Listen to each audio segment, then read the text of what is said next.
એક હની ટ્રેપનો ગુનો સામે આવ્યો છે, જેમાં આ આરોપીઓની એમઓ એવી છે કે એ લોકો ફેસબુક ઉપરથી જો આપણે પોતાના વ્યવસાયનો આપણી શોપનો એડવર્ટાઇઝમેન્ટ કરતા હોય તો યુટ્યુબથી સોશિયલ મીડિયાથી એ લોકો સારા માણસોને સિલેક્ટ કરીને એના નંબર લેતા હોય, પછી આ નંબર ઉપર આ ગ્રુપની જો મહિલા મેમ્બર્સ છે એ લોકો મેસેજ કરતી હોય હાય હાઉ આર યુ એ ટાઈપના.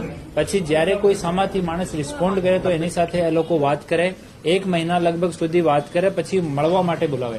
મળવા માટે જ્યારે માણસ આવે તો 2 વ્હીલર વાળા સાથે એ લોકો મળતા નથી, કેમ કે આ લોકોને એવું માનવું છે કે 2 વ્હીલર વાળો આને જો એક્સટોર્શનની મની છે આ પે કરવામાં સક્ષમ કદાચ ના હોય તો જ્યારે કોઈ 2 વ્હીલરની વાત કરે તો લોકો ના પાડી દે, 4 વ્હીલર વાળા સાથે મુલાકાત કરે. પછી આની ફિક્સ આઈડેન્ટિફાઈડ લોકેશન છે ત્યાં લઈને આ છોકરી આ જો ભોગ બનનાર છે એની ગાડીમાં બેસે છે અને આ સુનસાન જગ્યામાં જઈને અને પોતાના જો માણસ છે બીજી ટીમ રહે છે આને મેસેજથી જાણ કરે છે કે ભાઈ હું ત્યાં પૂછી ગઈ છું, તમે લોકો આવી જાઓ. પછી 3-4 લોકોની આની બીજી ટીમ આવે છે. એ લોકો જો વિક્ટીમ છે એની સાથે મારકૂટ કરે છે. કોઈ આ જો લડકી છે જો પ્લાન્ટ કરેલી અને કોઈ પોતાની બહેન બતાવે, કોઈ પોતાની બેટી બતાવે, કોઈ પોતાની ભાણજી બતાવે અને આ માણસ સાથે મારકૂટ કરે. પછી એ લોકો આને ધાક ધમકી, રેપ કા ગુનામાં ફસાવાની ધમકી આપે છે.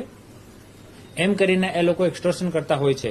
તો એવો એક અમારા ધ્યાનમાં આવ્યો. પછી એએસપી ધોરાજી અને પીઆઈ જામકંડોના આ બંનેને આ સૂચના આપવામાં આવી.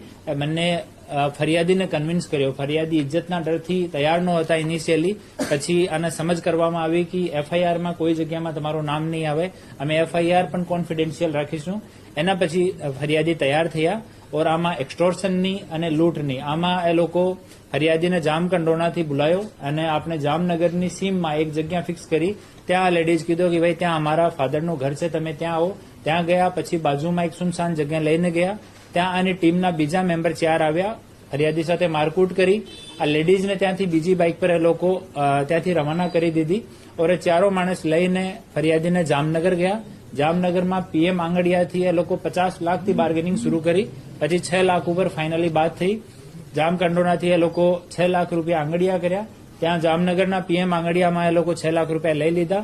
પછી જામનગરથી બહાર આવીને ફરિયાદીને ધાક ધમકી હતી કે જે કોઈ એવો તમે કોઈને સૂચના કરશો તો પછી અમે લોકો તમારા વિરુદ્ધમાં રેપનો ગુના દાખલ કરી દઈશ.